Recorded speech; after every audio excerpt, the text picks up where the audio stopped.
Bien, regresando a este módulo histórico, nos encontramos entonces con esta segunda opción, llamémoslo así, que se intentó plantear cuando se habló de la participación de la sociedad civil en las búsquedas de la paz entre Palestina e Israel a través de ese famoso camino Second Track Diplomacy, que sin embargo no funcionó.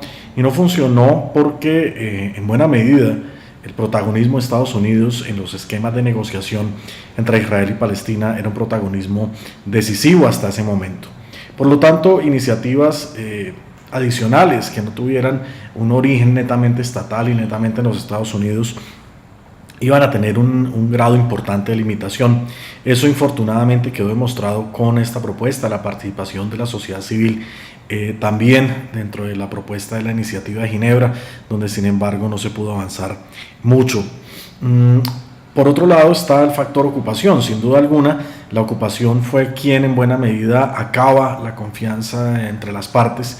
Los avances israelíes en la ocupación dificultan cualquier intento de establecer un modelo de negociación serio, y por esto las más de 17 iniciativas de las cuales hablábamos en el video anterior, iniciativas de paz, infortunadamente no prosperaron, al menos en la primera década del siglo XXI.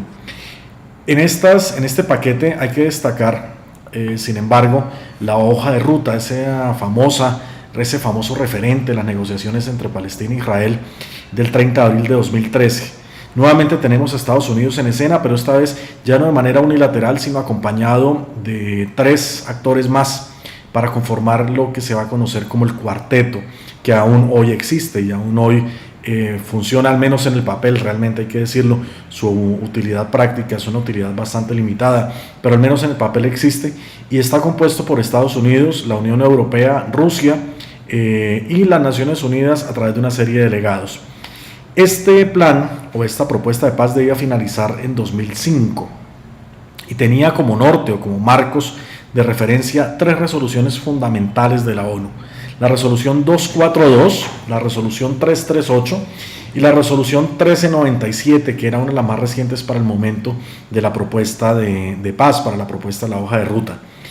La 242, como lo hemos planteado en momentos anteriores, es esa espina dorsal, esa columna sobre la que descansa toda la interpretación normativa del conflicto palestino-israelí. Es la que define el conflicto como un conflicto de ocupación y la que establece unas nociones territoriales para Palestina basadas en la línea verde como frontera entre Palestina e Israel. Por otro lado, la resolución 338 es muy importante en la medida en que ratifica la 242, menciona el tema de los refugiados y nuevamente se encarga de ratificar la ocupación como el punto característico en este conflicto. La resolución 1397, como lo vamos a ver, es otra resolución de la cual se habla de una solución basada en 2 estados, que es tal vez la esencia fundamental de la propuesta de la hoja de ruta.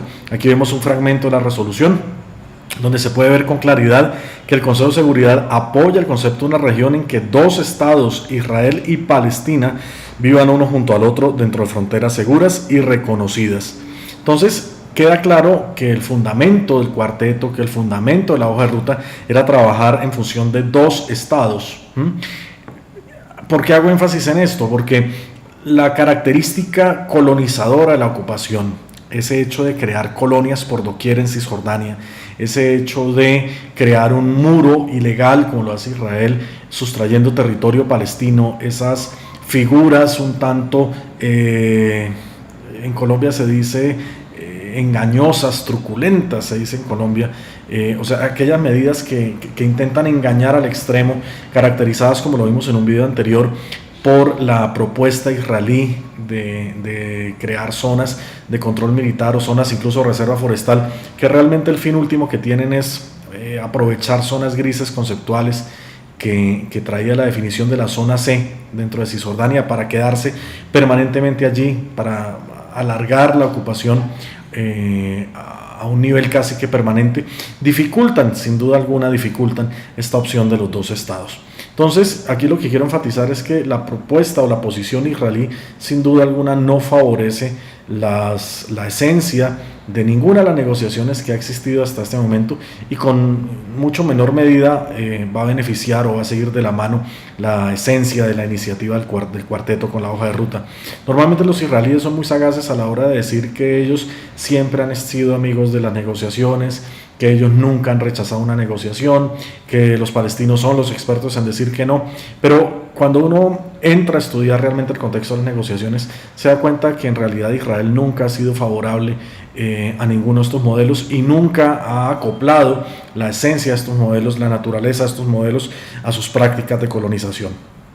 Eso queda claro entonces con esta resolución. Y estas tres, la 338 y la 242, se constituyen entonces en la columna vertebral, en el pilar de la propuesta de la hoja de ruta. ¿En qué consistía entonces esta propuesta y por qué a 2005 tenía que estar finalizada en principio? La hoja de ruta se dividía en tres fases, con un calendario específico, con fechas, con periodos de transición, con un cronograma y unas metas por fases. Entonces era una propuesta inicialmente bien estructurada, bien organizada. Y estas bases las leo, las tomé textual de la hoja de ruta. Yo tengo algunas diferencias con lo que plantea, al menos en la forma, pero son las que están a continuación. La primera fase se llamaba fin del terror y la violencia, normalización de la vida de los palestinos y construcción de instituciones. De esta particularmente yo tomo una distancia, no estoy totalmente de acuerdo en la forma en que se titula, básicamente porque se pone en igualdad de condiciones el ocupante y el ocupado, y es un error craso en este momento.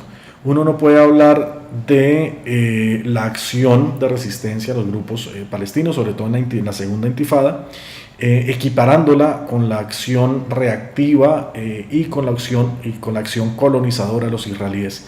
Por esta razón, más que llamar o hablar del fin del terror y la violencia y la normalización de la vida de los palestinos y construcción de instituciones, realmente hubiera sido yo mucho más amigo de plantear solamente normalización de la vida de los palestinos, construcción de instituciones e inicio del fin de la ocupación. Allí ya estamos siendo mucho más consecuentes con la lógica de la existencia de un ocupado y un ocupante. Esta fase, sin embargo, se planteó hasta mayo de 2003 para iniciar una segunda fase, que iba a ser la fase de transición, que normalmente iría a terminar a diciembre de 2003. Iba a abarcar este segundo semestre, este año, para iniciar una tercera fase que tomaría ya 2 años, que es la fase donde se iba a buscar un estatus permanente y una llegada al fin de la ocupación y al fin del conflicto. En consecuencia, los objetivos que buscaba la hoja de ruta era finalizar la ocupación y finalizar el conflicto como tal. Sin embargo, ¿cómo se podían desagregar estas fases y dónde empiezan los israelíes a caminar en contravía de la naturaleza y de la idea de la hoja de ruta? Por un lado, la primera fase incluía el fin de la intifada. Recuerden ustedes que la intifada estaba en su pleno vigor para el lanzamiento de la hoja de ruta, y por tratarse de un levantamiento popular palestino organizado, espontáneo, pero sin embargo con un tipo de organización, era posible plantear una disminución gradual de la intifada sin problema alguno. El segundo elemento que tenía esta primera fase era el retiro de los territorios ocupados por parte de Israel, de las fuerzas israelíes, particularmente de las zonas A y B, prácticamente de una manera inmediata, y sobre todo iniciar los planes para el retiro de las fuerzas militares israelíes de la zona C, que esto es lo más complicado. El tercer componente de esta primera fase era que Israel debía suspender toda actividad relacionada con las colonias, que en últimas es esta acción que elimina la posibilidad territorial de hablar de 2 estados. Para esto se toma como punto de partida ese famoso informe Mitchell, cuya imagen, entre otras cosas, es la que tenemos en la pantalla, donde daba cuenta de la política expansiva y supremamente peligrosa por parte de Israel a la hora de crear colonias. También enfatizaba en el carácter ilegal de estas colonias a la luz del derecho internacional, particularmente resoluciones del Consejo de Seguridad de la ONU y particularmente los convenios de Ginebra, sobre todo la Cuarta Convención de Ginebra, en particular en su artículo 49. No obstante, esta primera fase encontró 2 grandes obstáculos. Por un lado, Israel no planteaba retirarse ni de la zona A ni de la zona B, mucho menos de la zona C. Lo vamos a ver un poco más adelante. Y en segundo lugar, Israel siempre ha defendido esa lógica macabra y perversa de arañar espacios dentro de Palestina a través de las colonias. No iba a renunciar entonces a la creación de las colonias, utilizando cualquier cantidad de pretextos. El crecimiento natural, que fue uno de las prohibiciones que planteaba el informe Mitchell. Sin embargo, Israel lo mencionaba casi que a diario, que una colonia o determinadas colonias tenían que crecer porque se trataba de un crecimiento natural. Comentario editorial y de pie de página: es una coincidencia curiosa, ¿no?, que los otros que hablaban de crecimiento natural en la historia del siglo XX era al menos la geopolítica nazi, cuando hablaba de Lebensraum. Aquí uno empieza a ver parentescos similares, pero bueno, eso es tema de otra discusión. La segunda fase era aquella fase que iba a empezar después del finalizar el primer semestre de 2003, y planteaba llegar hasta diciembre, hasta ese fin de año de 2003. Esta fase, que incluía, por un lado, después de haberse dado la retirada israelí de las zonas A y las zonas B, y de haber iniciado el retiro en la zona C, se debía empezar con la creación y el fortalecimiento de instituciones palestinas, instituciones de gobierno, sin duda alguna iniciadas ya desde los acuerdos de Oslo. Eso hay que tenerlo claro, con la creación de la Autoridad Nacional Palestina. En segundo lugar, definición de fronteras provisionales con una máxima continuidad territorial. Aquí es donde estaba el gran obstáculo. Israel se ha encargado de dificultar esta continuidad territorial palestina a través de estos agujeros que crea dentro de Cisjordania con sus colonias. No obstante, en principio los 4 miembros de este cuarteto iban a garantizar esta máxima continuidad territorial. Y también dentro de esta fase, algo muy interesante, se planteaba el reconocimiento internacional de un Estado palestino dentro de esas fronteras provisionales, y este reconocimiento internacional iba a estar entonces en manos del cuarteto. Rusia, Estados Unidos, el Pleno, la Unión Europea iban a reconocer a Palestina a nivel bilateral, y en Naciones Unidas iba a reconocer de manera multilateral. No obstante, eso tampoco se dio, y no se dio en buena medida por el rechazo estadounidense y por la cooptación que hay dentro de la Unión Europea por parte de Estados Unidos, que le impide avanzar en este norte. La tercera fase era una fase que planteaba una estabilización de esas instituciones palestinas creadas en el semestre anterior, y se iban a abordar como última etapa los temas más complejos como Jerusalén y refugiados. Con Jerusalén, ¿qué se podía plantear? Se podía plantear una especie de coadministración, Israel en la parte occidental, Palestina en la parte oriental. Se planteaba una especie de internacionalización de la ciudad. Se manejaban varias opciones que estaban, llamémoslo así, dentro de la norma. Evidentemente no se llegó hasta acá, pero no hubiera sido tan difícil abordar estos temas. También el tema de los refugiados era un tema que se pretendía abordar en este momento, sobre todo para tratar de garantizar que esos refugiados del 48 y del 67 pudieran regresar con la mayor normalidad posible, sin embargo, a sus sitios de residencia o a sus sitios desde donde fueron expulsados. Estas 3 fases, muy lindas, muy bien planeadas, sin embargo no se pudieron llevar a cabo, y no se pudieron llevar a cabo básicamente porque del lado israelí, de la contraparte israelí, estaba al frente uno de los exponentes tal vez más radicales de la ocupación, como lo fue Ariel Sharon. Si Netanyahu se inventó pretextos para quedarse en las zonas C y para volver eterna la ocupación, Ariel Sharon ni siquiera se inventó pretextos, impuso sus pretextos para tratar de matar estos acuerdos de paz y estas negociaciones.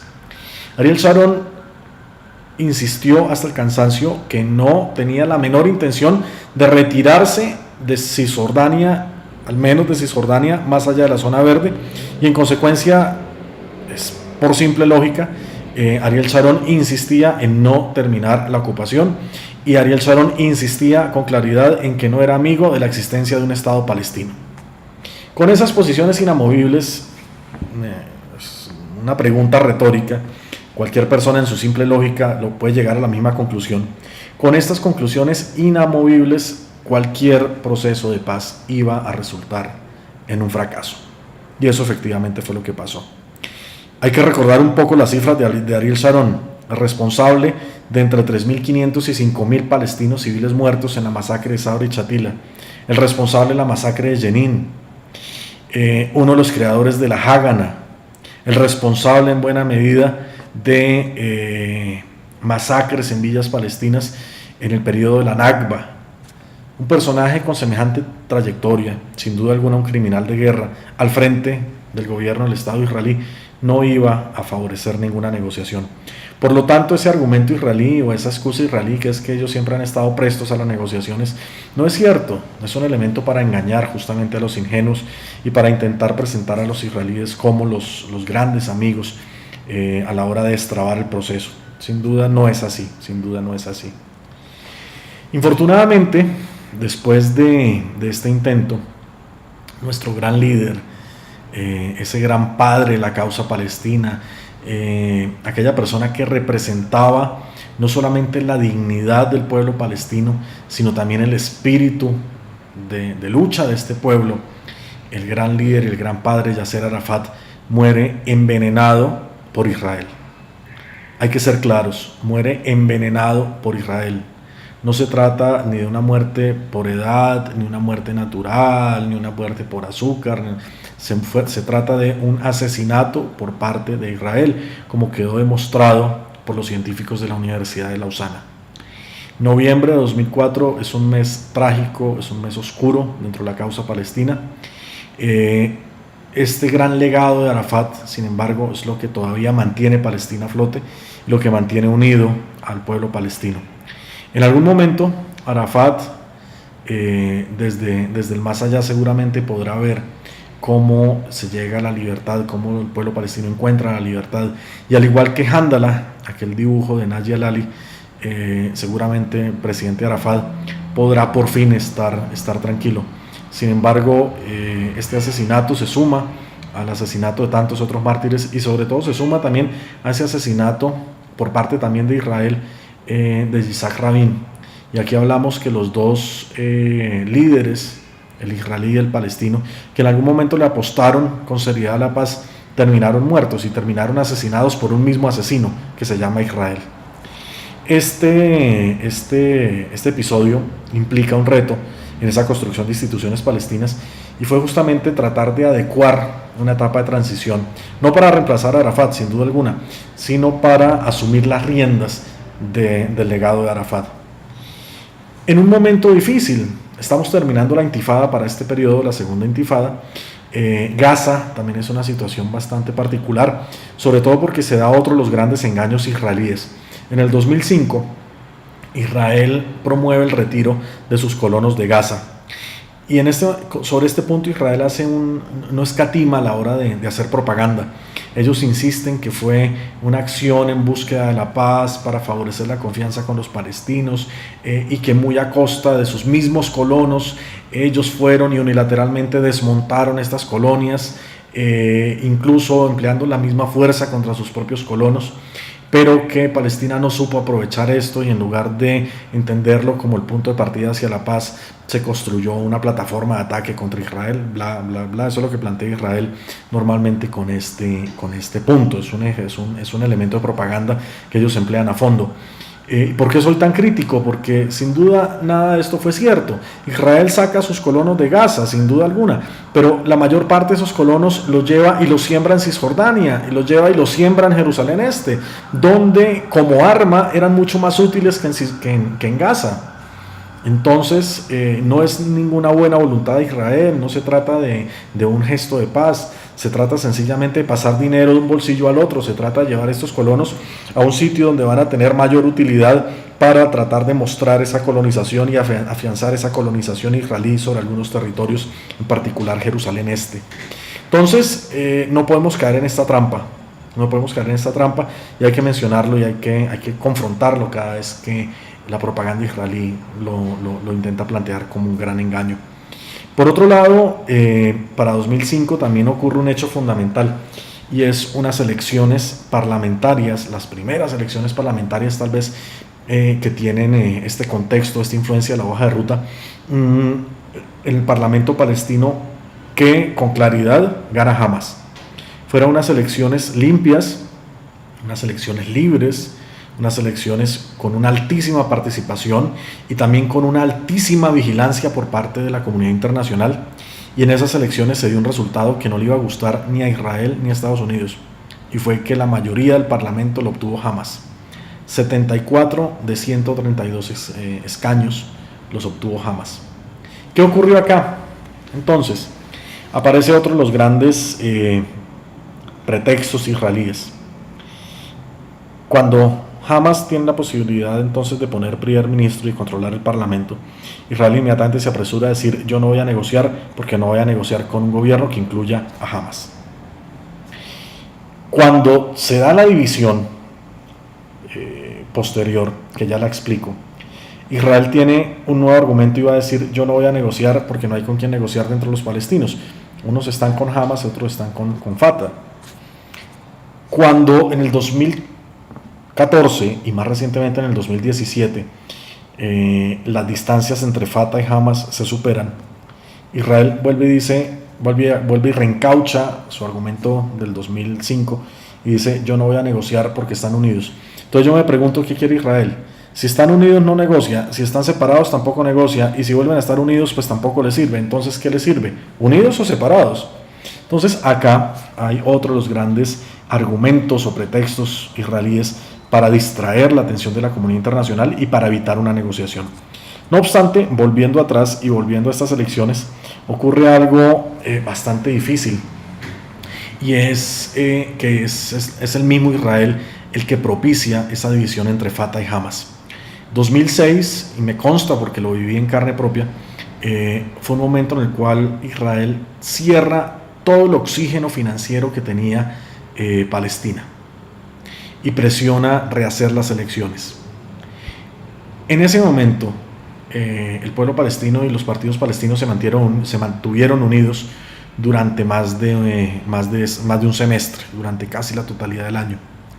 Ya cuando era prácticamente insostenible a nivel financiero el Estado palestino, gracias a esa asfixia que estaba provocando Israel como arma para contrarrestar los resultados electorales, en ese momento se plantea la posibilidad de reorganizar el gobierno, y eso hace, sin embargo, produce una respuesta desde Hamas en rechazo a esta idea. Aquí arranca ese cisma entre Fatah y Hamas. Fatah, en buena medida, y todo el contexto de la Autoridad Nacional Palestina, en buena medida al interior de Cisjordania, y Hamas en buena medida al interior de Gaza.